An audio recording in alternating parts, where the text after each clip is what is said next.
There's a point in the production of The Departed where I think Scorsese's aims and his views of the world, both in the film and in reality, and the film itself kind of coincidentally lined up. The script, which he'd read, really liked, and had already signed up to direct, it was given to Jack Nicholson, who was being eyed to play Frank Costello. And Nicholson came back, he said, "Give me something to play." Because at the time, Costello was a standard, generic, suit and tie, commanding mob boss, and he didn't want to play that. Nicholson wanted to play a character.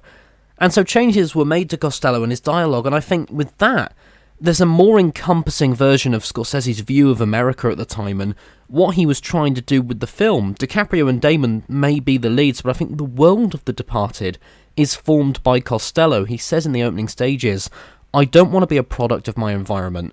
I want my environment to be a product of me."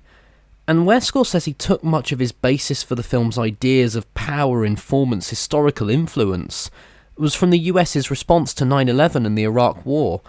He'd say, "It's a world where morality no longer exists. I think for me, it just is a sadness and a sense of despair, since we've been in this situation since September 11th, and somehow this all came together, and that's what kept me going in depicting this world as a sort of moral ground zero." Morality is something that's long been a big part of Scorsese's films, that idea of saint or sinner, that, Catholicism has been a big part of his life.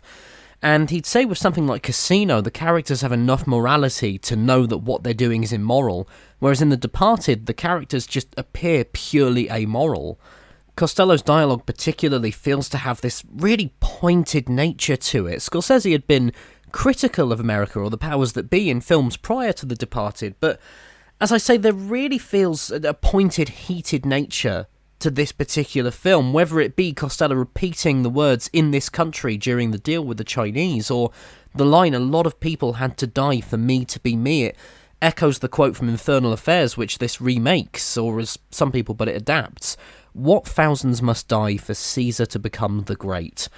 Infernal Affairs is certainly a quieter, or at least slightly quieter film to The Departed. But the film that inspired The Departed more was this brilliant, absolutely fantastic 50s Polish film, Ashes and Diamonds. If you've not seen it, it's brilliant. And Scorsese said that kind of formed the template for this film, what he described as a beautiful hero heading towards destruction.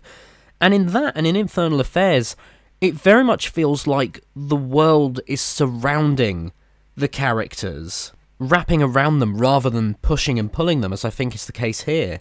But where inspiration was also taken was from the gangster flicks of the 30s, the almost exploitation dramas. James Cagney, Edward G. Robinson would star. Films like Little Caesar, White Heat, Scarface was a big one for this. The original Scarface, when the letter X crops up, that was a big influence on Scorsese.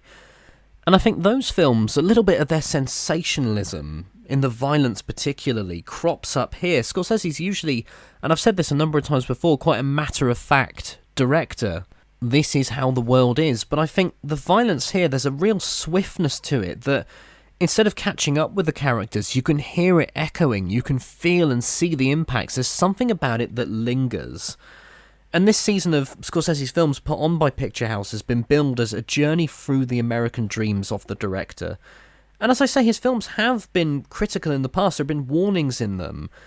But when I read that point about the influence of the Iraq War, the whole thing suddenly felt much more pointed. He'd say in an interview with The Guardian, "I guess there's an anger, for want of a better word, about the state of affairs. An anger that hopefully doesn't eat at yourself, but a desire to express what I feel about post-September 11th despair. My emotional response is this movie. It became clearer and clearer as we did it, more frightening. It came from a very strong state of conviction about the emotional, psychological state that I am in now, about the world, and about the way our leaders are behaving. Amongst the identities being lost, put at risk and threatened as DiCaprio's Costigan is told by Mark Wahlberg's Sergeant, 'You're nobody. We're the only people in the world who know that you're a cop. Maybe we'll just erase your life.' Trust and loyalty become extremely fragile. In a nation of rats, anyone could be a traitor." This is quite a tenuous link, but again, we are 20 years later in this age of the Gulf of America. In 2003, when France they wouldn't back up the invasion of Iraq, congressional buildings in America, the cafeterias, changed the name for 3 years of French fries to freedom fries. Also available freedom toast and freedom bread. That idea that anyone who doesn't fully support you, they could very easily be seen or turned into a traitor. A so-called ally, as the man behind the decision to call them freedom fries would call France.